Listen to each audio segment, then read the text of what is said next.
देखिए, शायद ही किसी ने कभी ये इमेजिन किया होगा कि किसी मुस्लिम कंट्री में टेंपल बनेगा। दरअसल दुनिया में 57 मुस्लिम कंट्रीज हैं, जिनमें से कुछ में ही मंदिर हैं, वो भी हजारों सालों पुराने। अब हमारे दो मुस्लिम पड़ोसी देशों का ही एग्जाम्पल ले लीजिए, पाकिस्तान और बांग्लादेश, जिनमें कई मंदिर को तो डिमोलिश्ड किया जा चुका है। जी हाँ, जबकि कई जर्जर कंडीशंस में है। लेकिन एशिया के Muslim majority region Middle East में एक ऐसी कंट्री भी है जो इनकी बातों को दरकिनार करते हुए अपने यहाँ पर एक टेंपल बना रहा है, जिसे यहाँ की गवर्नमेंट और BAPS नाम की संस्था मिलकर बना रही है। लगभग 5 साल बाद ये मंदिर अब बनकर पूरा हो चुका है, जिसका इनॉग्रेशन भारत के प्राइम मिनिस्टर नरेंद्र मोदी 14 फरवरी 2024 को करने वाले हैं। लेकिन ऐसे में सवाल ये उठता है कि भाई BAPS है क्या? ये मंदिर किस मुस्लिम देश में बन रहा है? इससे भारत और इस देश के रिश्तों पर क्या असर पड़ेगा? इसके अलावा दुनिया के दूसरे देशों पर इसका क्या असर होगा? और ये मंदिर कितना भव्य है? ये सारी बातें आप आज के इस वीडियो में जानेंगे। साल 1997 में पहली बार BAPS यानी के बोचा सनवासी अक्षर पुरुषोत्तम स्वामी नारायण संस्था, इसके प्रमुख स्वामी महाराज एशिया के Muslim majority region Middle East में स्थित कंट्री यूनाइटेड अरब एमिरेट्स की यात्रा पर गए।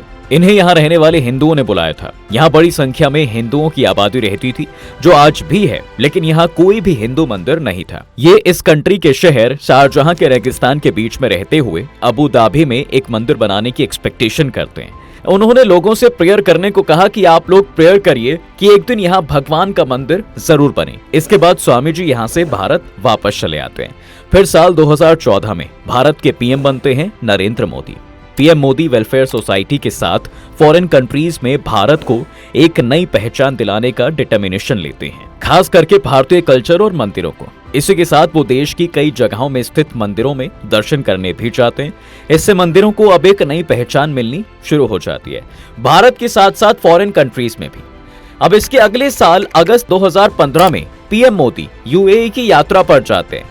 यहाँ अबू धाबी के क्राउन प्रिंस शेख मोहम्मद बिन जायद अल नहायन से मुलाकात करते हैं। मुलाकात के बाद क्राउन प्रिंस ने अबू धाबी में एक हिंदू मंदिर के निर्माण के लिए 27 एकड़ लैंड डोनेट करने की अनाउंसमेंट कर दी। इस लैंड के बारे में एक विशेष बात यह है कि ये लैंड डोनेट करते समय उन्होंने लिखा है कि जब तक इस ब्रह्मांड में सूरज रहेगा, तब तक ये धरती इस हिंदू मंदिर के नाम पर ही रहेगी, चाहे यहाँ किसी की भी हुकूमत रहे। हालांकि जब इस बात की अनाउंसमेंट की गई तो कई फंडामेंटलिस्ट ऑर्गेनाइजेशंस ने इसका काफी विरोध भी किया। इन सभी का कहना था कि भाई एक मुस्लिम देश में मंदिर बनाना गलत है।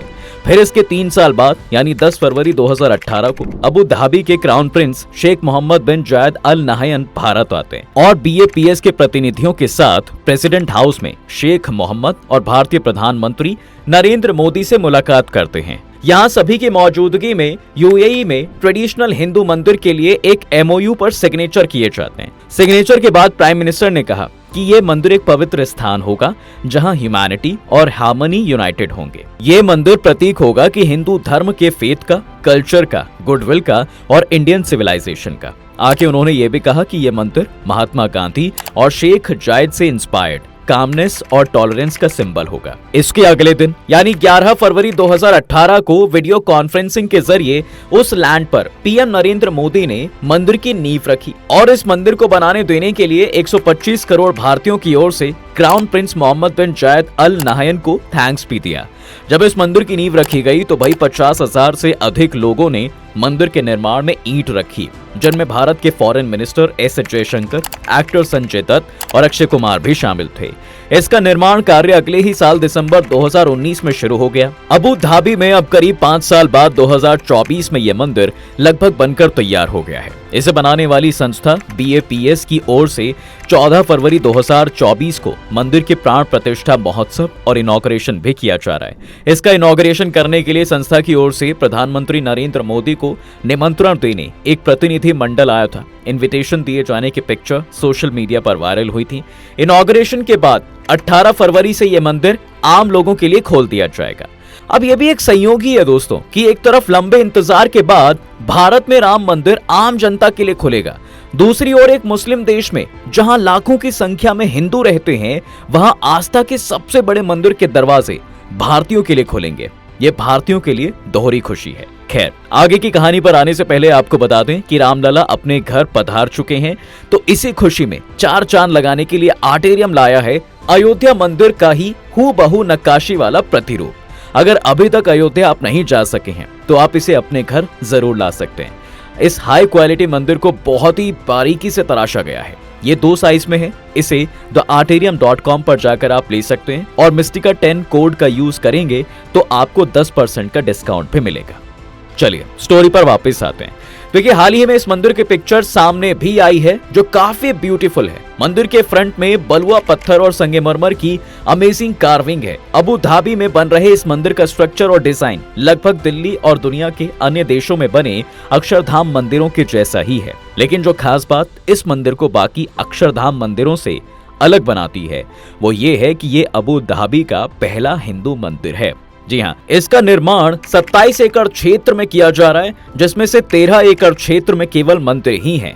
भारत से करीब 2500 किलोमीटर दूर अबू धाबी में बन रहा ये मंदिर अब अपने अंतिम चरण पर है फिलहाल, जिसे अल वाकबा साइट पर बनाया गया है। इस मंदिर का निर्माण 700 करोड़ रुपए की कॉस्ट से किया जा रहा है। एक अनुमान के मुताबिक इस मंदिर के निर्माण में करीब 18 लाख ईंटों का इस्तेमाल किया गया है। यह मंदिर न केवल भारत की स्पिरिचुअल और एटर्नल ट्रेडिशन का एक मेजर सेंटर होगा, बल्कि इस मंदिर के निर्माण से दोनों देशों के बीच कल्चरल एक्सचेंज के साथ साथ इनके रिश्ते और भी स्ट्रॉन्ग हो जाएंगे। ये एक ऐसा सेंटर जो भारत के वसुदेव कुटुंबकम और वर्ल्ड में ह्यूमैनिटी के आइडिया को स्ट्रॉन्ग करेगा।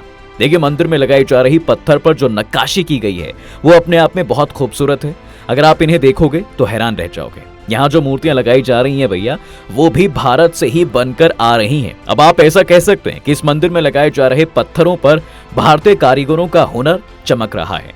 भारतीय कारीगरों ने जिस तरह से मंदिर की दीवारों और खंभों को अपने हाथों से उकेरा है वो देखने लायक है। ये नक्काशी आपको हर अलग अलग मुद्रा में दिखेगी। कार्विंग के रूप में ही यहाँ की दीवारों पर पवित्र हिंदू स्क्रिप्चर्स की स्टोरी बनाई गई है। वो राजस्थान और गुजरात के आर्टिजन ने किया है। मंदिर के निर्माण में सफेद संगमरमर और गुलाबी बलुआ पत्थर का उपयोग किया गया है, जिसे राजस्थान के मकराना से अबू धाबी भेजा गया था। ये हमारे देश के कल्चर, हमारे हिस्ट्री और हमारे लिए एक गर्व की बात है। वैसे आपको बता दें कि इस मंदिर की लंबाई 262 फीट, विड्थ 180 फीट और हाइट 108 फीट है। मंदिर में 410 स्तंभ हैं और 12 पिरामिडिकल शिखर हैं। इस पर 7 तीव्रता तक के अर्थक्वेक का कोई भी असर नहीं होगा। साथ ही संयुक्त अरब अमीरात के 7 अमीरातों का रिप्रेजेंटेशन करने वाले 7 पिनाकल भी हैं। मंदिर के इंटीरियर पार्ट के निर्माण में 40,000 क्यूबिक फीट मार्बल और 180,000 क्यूबिक फीट सैंडस्टोन का यूज किया गया है। मंदिर में 2 ग्रैंड डोम भी बनाए गए हैं, जिन्हें डोम ऑफ हार्मनी और डोम ऑफ पीस कहा गया है। इस मंदिर के निर्माण में किसी भी स्टील या कंक्रीट का यूज नहीं किया गया है। इस कारण इस मंदिर की एज लगभग 1000 वर्ष बताई जा रही है। इसे बहुत ही मॉडर्न स्टाइल में डिजाइन किया गया है, लेकिन इसका निर्माण एंशिएंट हिंदू आर्ट और वैदिक आर्किटेक्चर के अनुसार ही किया गया है। एंशिएंट आर्ट और मॉडर्न आर्किटेक्चर के कॉम्बिनेशन से बने इस मंदिर की कार्विंग अनमैच्ड है। कहा तो ये भी जा रहा है कि भाई जैसे ही कोई इस मंदिर में एंटर करेगा तो उसे सबसे पहले 7 एमिरेट्स की सैंड से बने टीले के स्ट्रक्चर दिखाई देंगे, जो एक्सट्रीमली चार्मिंग है और हर किसी का ध्यान अपनी ओर खींचती है। मंदिर के बाहरी हिस्से में 96 घंटियां लगाई गई हैं। मंदिर के साथ साथ एक ब्यूटीफुल गार्डन और पॉन्ड का भी निर्माण किया जा रहा है। टेम्पल कॉम्प्लेक्स में एक visitor centre, library, prayer room, community centre, बच्चों के लिए प्लेग्राउंड, गिफ्ट शॉप्स और साथ ही एक फूड कोर्ट भी है। यहाँ 5000 लोगों की क्षमता वाले 2 कम्युनिटी हॉल्स भी हैं। कहा यह जा रहा है दोस्तों कि यहाँ जो तालाब बनाया गया है उसकी सीढ़ियां इस तरह से बनाई गई हैं कि जैसे काशी की हैं। मंदिर के साथ साथ एक बहुत ही आकर्षक नहर भी बनाई गई है, जो पवित्र भारतीय नदियों गंगा, यमुना और सरस्वती की तरह ही है। इसमें इन्हीं 3 नदियों का जल डाला भी गया है। अब देखिए इस देश में पूरे साल गर्मी रहती है, इसलिए इस मंदिर के फर्श का कंस्ट्रक्शन मॉडर्न टेक्नोलॉजी से किया गया है, ताकि लोगों को फ्लोर पर नंगे पैर चलने में कोई प्रॉब्लम ना हो। इस मंदिर में स्वामी नारायण, राम, सीता, कृष्ण के अलावा लगभग सभी हिंदू देवी देवताओं की मूर्तियों को लगाया जाएगा। इसमें जो 7 शिखर बनाए गए हैं उसी के नीचे देवताओं को रखा जाएगा। इस मंदिर का निर्माण बोचासन निवासी श्री अक्षर पुरुषोत्तम स्वामी नारायण संस्था ने करवाया है। मंदिर निर्माण के लिए 2000 से अधिक कारीगर दिन रात काम में लगे हुए हैं, ताकि मंदिर को अंतिम स्वरूप दिया जा सके। इसके बाद हर किसी को इंतजार है 14 फरवरी 2024 का, जब प्राइम मिनिस्टर नरेंद्र मोदी के द्वारा इस गॉर्जियस और डिवाइन मंदिर का इनॉग्रेशन किया जाएगा।